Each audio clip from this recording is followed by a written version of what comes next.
So today we are going to start a new chapter, new section number 9, respiratory system and environmental physiology. इसका first chapter आज हम देखते हैं, cover करते हैं.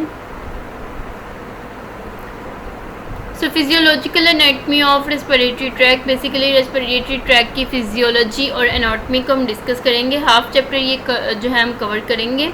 इसमें हम इंट्रोडक्शन देख लेंगे, type of respiration, phases of respiration, functional anatomy of respiratory tract, respiratory unit, structure of respiratory unit, respiratory membrane. इसको आज हम इंशाल्लाह कवर करेंगे.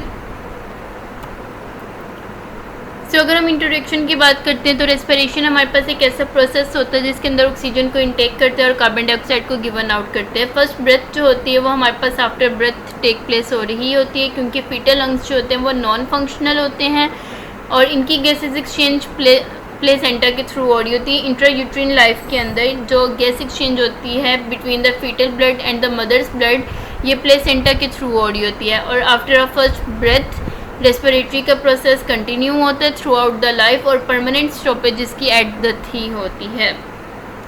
अगर नॉर्मल रेस्पिरेटरी रेट हम देखते हैं डिफरेंट एज के अकॉर्डिंग, तो न्यूबॉर्न में 30 to 60 ब्रेथ्स पर मिनट होता है, एल्डरी चाइल्डहुड में 20 to 40 ब्रेथ्स पर मिनट होता है, लेट चाइल्डहुड में 15 to 25 ब्रेथ्स पर मिनट होता है और एडल्ट में 12 to 16 ब्रेथ्स पर मिनट होता है.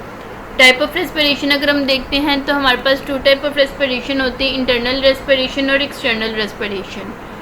एक्सटर्नल रेस्पिरेशन हमारे पास बेसिकली गैस एक्सचेंज का प्रोसेस हो रहा होता है at between the lungs and the blood.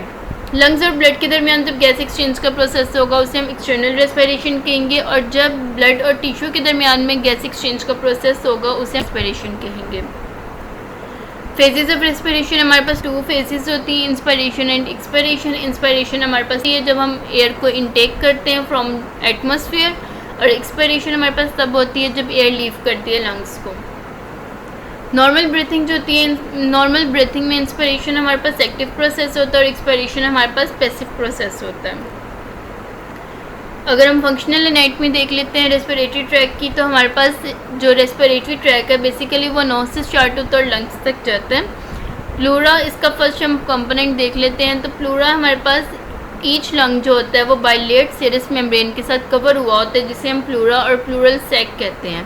अब प्लूरा की 2 लेयर्स होती हैं हमारे पास, एक इनर विस्लर लेयर होती है और एक आउटर प्राइटल लेयर होती है. जो इनर विस्लर लेयर होती है वो लंग्स के सरफेस के साथ अटैच होती है, और जो प्राइटल लेयर होती है वो थोरेसिक वॉल के साथ, थोरेसिक कैविटी के साथ अटैच होती है, वॉल ऑफ थोरेसिक कैविटी के साथ. दोनों लेयर्स के दरमियान में स्पेस होती है जिन्हें नैरो स्पेस होती है, जिन्हें हम इंट्राप्लूरल स्पेस और प्लूरल कैविटी कहते हैं. इस प्लूरल कैविटी के अंदर सीरस फ्लूइड प्रेजेंट होता है जिसे हम इंट्राप्लूरल फ्लूइड कहते हैं. बेसिकली ये विस्लर लेयर से प्रोड्यूस हो रहा होता है, सिक्रीट हो रहा होता है. इसका फंक्शन क्या होता है कि ये प्रिवेंट करता है friction between the 2 layer of pleura, और दूसरा फंक्शन इसका होता है कि ये नेगेटिव प्रेशर को क्रिएट कर रहा होता है जिसे हम इंट्राप्लूरल प्रेशर कहते हैं विद इन द इंटरप्लूरल स्पेसेस. अगर कोई भी पैथोलॉजिकल कंडीशन इसके अंदर आ जाती है, फॉर एग्जांपल अगर के एक्यूमुलेशन हो जाती है एयर की, तो उसे हम नीमोथोरिक्स कहेंगे. प्लूरल कैविटी के अंदर अगर एक्यूमुलेशन हो जाती है एयर की, उसे हम नीमोथोरिक्स कहेंगे. अगर एक्यूमुलेशन वाटर हो जाता है तो उसे हम हाइड्रोथोरिक्स कहेंगे. अगर एक्यूमुलेशन ऑफ ब्लड हो जाता है तो उसे हम हीमोथोरिक्स कहेंगे, और अगर एक्यूमुलेशन ऑफ पस होती है तो उसे हम पायोथोरिक्स कहेंगे. देन हमारे पास ट्रेकियोब्रोंकियल ट्री है. Trachea and bronchi together called the tracheobronchial tree. Basically ये एयर पैसेजवे का पार्ट होता है. इसके कंपोनेंट्स कौन कौन से होते हैं? ट्रेकिया होता है जो डिवाइड होकर प्राइमरी ब्रोंकाई, जो 2 में डिवाइड होता है और प्राइमरी ब्रोंकाई कहलाते हैं. जो हमारे पास राइट ब्रोंकाई होता है और लेफ्ट ब्रोंकाई होता है. अब ईच प्राइमरी ब्रोंकस जो होता है वो फर्दर डिवाइड होता है सेकेंडरी ब्रोंकाई में. सेकेंडरी ब्रोंकाई फर्दर डिवाइड हो रहे होते हैं टर्शरी ब्रोंकाई में. राइट लंग के अंदर 10 टर्शरी ब्रोंकाई होते हैं और लेफ्ट लंग के अंदर 8 टर्शरी ब्रोंकाई होते हैं. टर्शरी ब्रोंकाई फर्दर डिवाइड होते हैं several times with reduction in length and diameter. इनकी लेंथ और डायमीटर कम होना शुरू हो जाती है और ब्रोंक्यूल्स बन जाते हैं. जब ब्रोंक्यूल का डायमीटर 1 मिलीमीटर हो या इससे भी कम हो तो वो टर्मिनल ब्रोंक्यूल कहलाते हैं. अब टर्मिनल ब्रोंक्यूल कंटिन्यू होते हैं, डिवाइड होते हैं रेस्पिरेटरी ब्रोंक्यूल में जिसका डायमीटर 0.5 मिलीमीटर होता है. अपर एंड लोअर रेस्पिरेटरी ट्रैक, तो अपर रेस्पिरेटरी ट्रैक हमारे पास वोकल कॉर्ड नोज से स्टार्ट होते हैं और वोकल कॉर्ड्स तक जाते हैं। वोकल कॉर्ड्स बेसिकली हमारे पास फॉल्ड्स होते हैं म्यूकस मेम्ब्रेन के जो within the layerings that vibrate to produce the voice, ये वाइब्रेट करते हैं वॉइस प्रोड्यूस करने के लिए। लोअर रेस्पिरेटरी ट्रैक में हमारे पास ट्रेकिया, ब्रोंकाई एंड लंग्स आ जाते हैं। देन हमारे पास है respiratory unit. Parenchyma of lung is form by the respiratory unit that form the terminal portion of respiratory tract. Respiratory tract का जो टर्मिनल पोर्शन होता है वो बेसिकली हमारे पास क्या है कि रेस्पिरेटरी यूनिट से बन रहा होता है। Respiratory unit is defined as the basically respiratory unit हमारे पास स्ट्रक्चर और फंक्शनल यूनिट होता है लंग्स का। बेसिकली ये वो वाला पार्ट होता है जहाँ पे गैसेज एक्सचेंज हो रही होती हैं।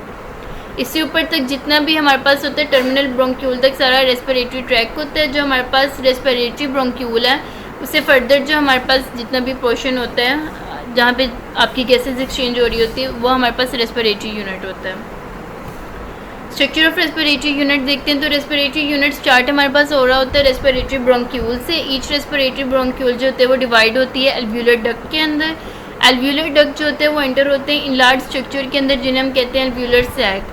Space inside the alveolar sac को मेट्रम कहते हैं। Alveolar sac consist of cluster of alveoli, few alveoli are present in the wall of alveolar duct also. So basically respiratory unit में हमारे पास क्या क्या आ जाएगा, रेस्पिरेटरी ब्रोंक्यूल्स आ जाएंगे, एल्व्यूलर डक्ट्स आ जाएंगे, एल्व्यूलर सैक्स आ जाएंगे, एंट्रम आ जाएगा और एल्व्यूलाई आएगा। Each alveolus is like a pouch with the diameter of about 0.2 to 0.5 millimetre. It is lined by the epithelial cell. 0.2 to 0.5 millimetre तक इसका डायमीटर होता है और अगेन ये वो वाली प्लेस होती है जहाँ पे गैसेज एक्सचेंज का प्रोसेस हो रहा होता है। एल्व्यूलर सेल और pneumocytes. Alveolar epithelium consist of alveolar cells और pneumocytes which are of two types. Two types के होते हैं, टाइप 1 एल्व्यूलर सेल होते हैं, टाइप 2 एल्व्यूलर सेल होते हैं। टाइप 1 एल्व्यूलर सेल जो होते हैं वो 95% of total number of cell होते हैं। बेसिकली ये हमारे पास वो साइट होती है जहाँ पे गैस एक्सचेंज हो रहा होता है between the alveolus and the blood. और टाइप 2 एल्व्यूलर सेल जो होते हैं वो हमारे पास क्यूबॉइडल होते हैं। नेचर के अंदर 5% होते हैं एल्व्यूलर सेल। ये सेल्स हमारे पास ग्रेन्यूलर निमोसाइट्स होते हैं और इनका फंक्शन क्या होता है, ये सिक्रीट करते हैं एल्व्यूलर फ्लूइड को और सरफेक्टेंट को। ये हमारे पास रेस्पिरेटरी यूनिट है जिसमें हमारे पास रेस्पिरेटरी ब्रोंक्यूल, देन उसके बाद एल्व्यूलर डक्ट, एल्व्यूलर सैक, इनके दरमियान में जो स्पेस है वो एंट्रम और देन हमारे पास एल्व्यूलाई।